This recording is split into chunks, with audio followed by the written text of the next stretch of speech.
Hello, how you doing? Good, excellent. I'm in quite a good mood. I received my copy today of this. Please don't let it be backwards when I put it on screen. This is Robert Anton Wilson's The Book of Forbidden Words, written back in 1974. Only recently now been republished as part of his daughter's request that all of his books, as per Bob before he died, Uncle Bob as we used to call him, that all of his books be republished. And this was one of his very first, if not his very first book, The Book of Forbidden Words. And in this edition, there is a introduction by some guy called Vincent Murphy. That's right, one of my lifelong dreams. I finally had a connection, at least to the late, dearly departed Bob.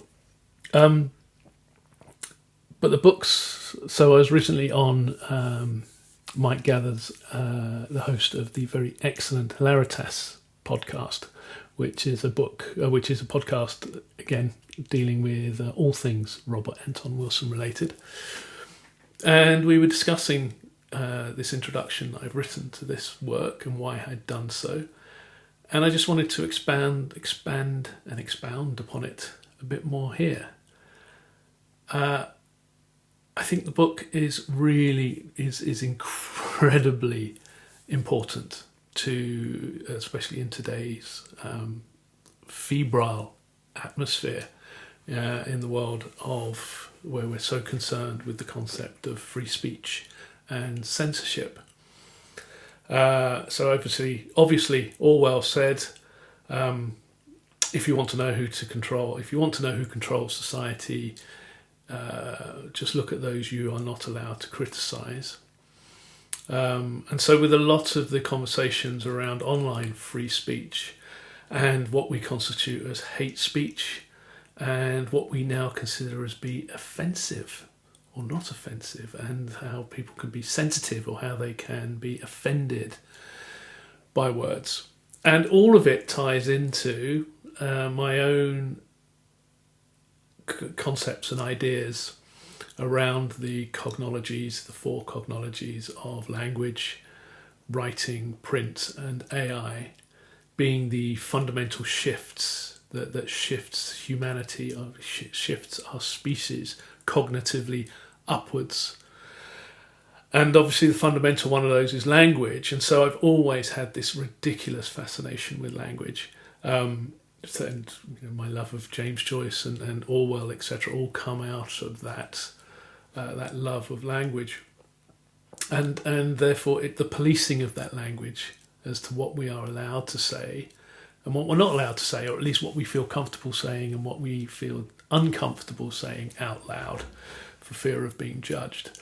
And so the argument I used with Mike, or one of the arguments I put forward to Mike, is in the introduction I speak how language, or some language, we treat it as magic. We have words so one of the definitions that the Aleister Crowley, who pretty much when it comes to magic is probably as good a source as any, he used to say that magic, what was magic but the projection of power at a distance.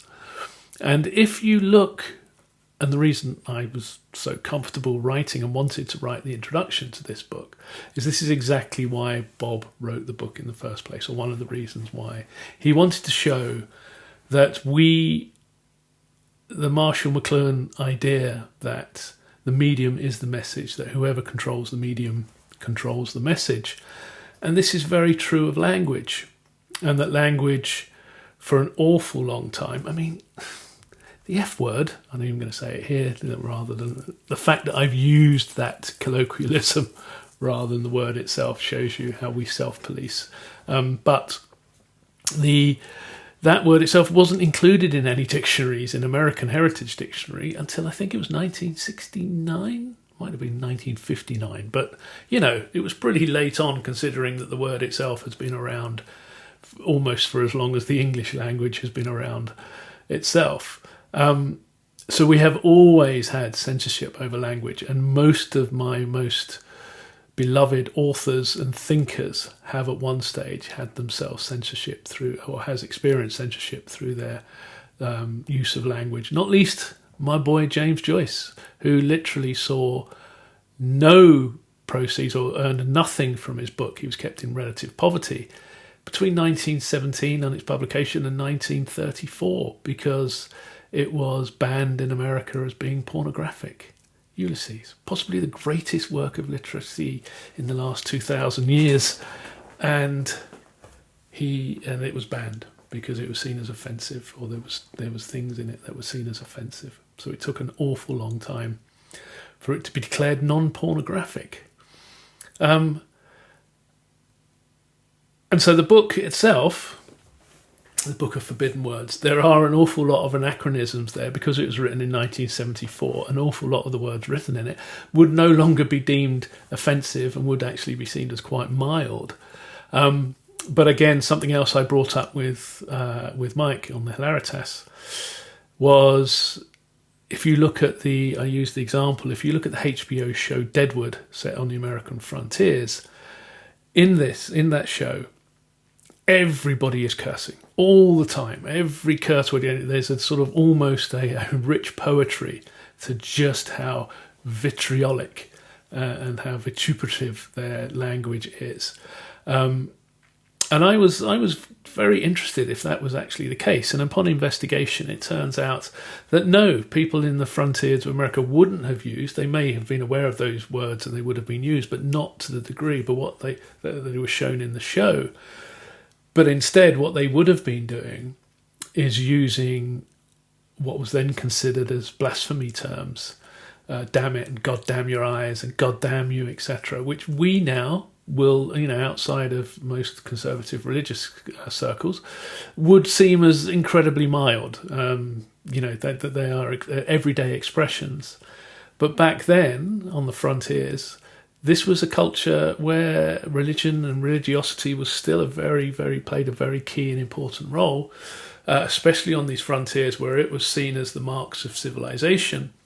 And so to blaspheme would have been equally shocking and used for shock value in the same way that the various F word, C word, etc. that we use today in order to give those words emphasis and for shock value. So we've always had some degree of censorship, but it's interesting how it flows and how it changes over time. The only thing we seem to agree on is that there is sensitivity around certain words. And in giving them what we today call the sensitivity or the ability to offend, it's my contention, or it's my sort of, I concur with Uncle Bob, Robert Anton Wilson, that by doing so, you're giving words a power and a magic they don't actually possess. Now, this doesn't mean that I'm all for the deliberately going out of your way to upset people purely for the sake of doing so. I think that's juvenile and trivial and childish, to be perfectly honest. But I don't agree that there are words that have to have an electrified fence around them and to be considered as so dangerous they need to be locked away and never uttered. I don't think that's healthy. I think that has the same stimuli. Again, Bob covers this in the initial chapter of this book, where he speaks about our attitudes to sex, and that for so long the prurience around sex and it being a taboo subject did it no favours whatsoever and caused it to be driven underground and to be considered dirty and horrible and morally decaying. And again, not that I'm swinging the complete other way and considering for sexual free-for-alls, but certainly in terms of making the subject itself taboo is what gives it its power. But if you give something that kind of power, then you're making it undefeatable. And we're back to Terry Pratchett's idea of that if you want to defeat a monster, you first have to say its name. And so just understanding these words and investigating them and not seeing them as taboo is to draw their sting, is to take away their power. But if you're going to react, if your reaction to even hearing the utterance of what is ultimately the expression of wind through vocal cords activating sounds. That's what they are. They are not the thing they represent. The map is not the territory. That then you are giving yourself a belief system in which there is magic still in the world. And you would probably, if you're a rational thinker, you would say, no, there's no such thing as magic. But if you give words magic power, if you allow them to have a magic power to affect you at a distance, then you do believe in magic. In fact, you don't only believe in magic, you are proving that magic still exists, that people can speak certain spells and using certain words, conjurations, and they will have an effect on people. That is one of the reasons why, or that's a main reason why I was very happy to write this introduction. The words themselves, they're just a thing and they evolve over time and they change, etc. But it's our nature, it's our attitude towards words that I felt was really important, because it keys into my bigger themes around how language itself is the core driver of human civilization. It was only with the acquisition of language that we made the great separation between us and the rest of the species. And in doing so, and this sounds, who was it? I think it was Goethe. Who, speaking of pronunciations, German writer and philosopher Goethe, I'd never heard him in the world I was brought up in. He was never spoken about. And therefore I spent my first, at least until my late teens, because I never went to university, I never had the chance to have this rectified, and this is prior to the internet. I used to think his name was Goethe, Goethe, which is how it's spelt. I think I might have said it once in public and was corrected that it's pronounced Goethe. But anyhow.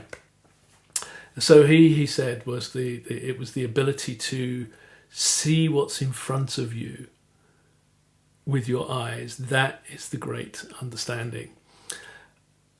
And I apply this to language. We are so busy using it all the time that it's often difficult for any of us to take on board what an incredible thing it is. The ability to take messages from inside one head and be able to communicate with another living creature to such a great depth. It's it's one of those things that the more you chew on it, the greater the amount of flavour you'll be able to extract from it.